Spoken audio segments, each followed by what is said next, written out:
Trade agreements. The evolving nature of trade agreements has gained attention after the United States signed several agreements on reciprocal trade, including a proposed deal with India, raising questions about their compatibility with WTO rules.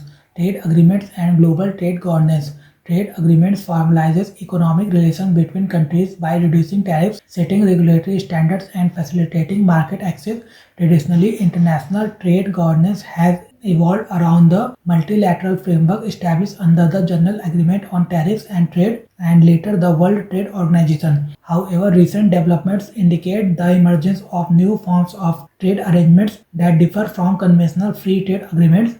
The US under President Donald Trump has labeled recent deals as agreements on reciprocal trade, creating what appears to be a new typology in international trade law. This shift has significant implications for global trade multilateralism. Multilateral trade framework under GATT and WTO. The GATT, established in 1947, laid the foundation for a non-discriminatory global trading regime. Core principle is the most favored nation rule, which mandates that any trade concession granted to one member must be extended to all other WTO members. The formation of the WTO in 1995 institutionalized this framework by expanding coverage from goods to services and intellectual property, creating a binding dispute settlement mechanism, adopting a one country, one vote decision making principle for developing countries. The WTO system provides a platform to negotiate collectively and challenge unfair trade practices. Multilateralism, therefore, is designed to ensure predictability, transparency, and fairness in global trade.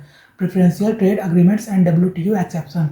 While the WTO is built on non-discrimination, it permits certain exceptions under Article 24 of GATT. This includes free trade agreements and custom unions. Such arrangements allow countries to grant preferential tariff treatment to specific partners without extending the same to all WTO members. However, these arrangements must meet strict conditions. They must cover substantially all trade between members. Customs unions must adopt a common external tariff. Over the past 3 decades, FTAs have proliferated. Examples include large regional groupings such as the Regional Comprehensive Economic Partnership. Many modern FTAs and are WTO plus, meaning they extend beyond tariff reduction to include labor standards, environmental commitments, and investment protection. Although free trade agreements deviate from MFN principles, they are notified to the WTO, allowing scrutiny and transparency. Agreements on reciprocal trade. The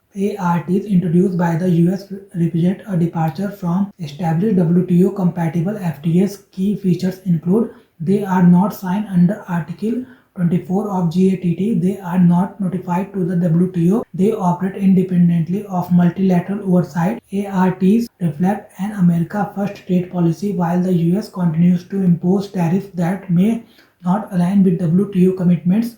Partner countries are reportedly pressured into reducing or eliminating tariff on US goods. This asymmetry raises concern about fairness and legal legitimacy. WTO plus and one-sided provisions.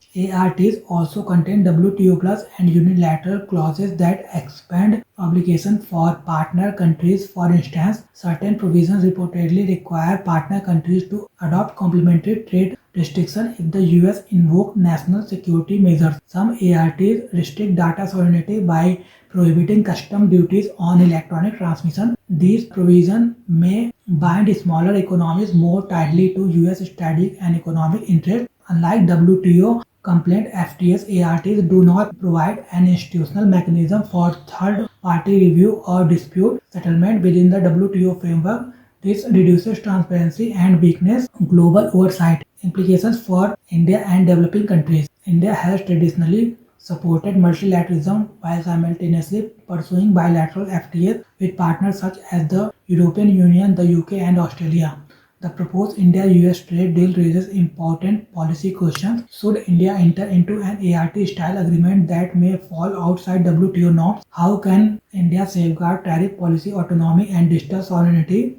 What are the long-term implications for developing countries if multilateral rules are bypassed? Developing countries benefit from the WTO's collective bargaining structure. A shift toward unilateral or reciprocal trade agreements may fragmented global trade governance and reduced policy space for smaller economies. Broader trends in trade governance. The global trading system is witnessing three parallel trends: multilateral stagnation due to deadlock in WTO negotiation and weakening of the dispute settlement system, rise of bilateral and regional FTAs, many of which are comprehensive and WTO plus, emergence of unilateral reciprocal deals which may not conform to WTO norms. This revolution reflects geopolitical competition and strategic economic policy making. If ART-style agreements become widespread, they may undermine the foundational principle of non-discrimination and erode the legitimacy of the WTO.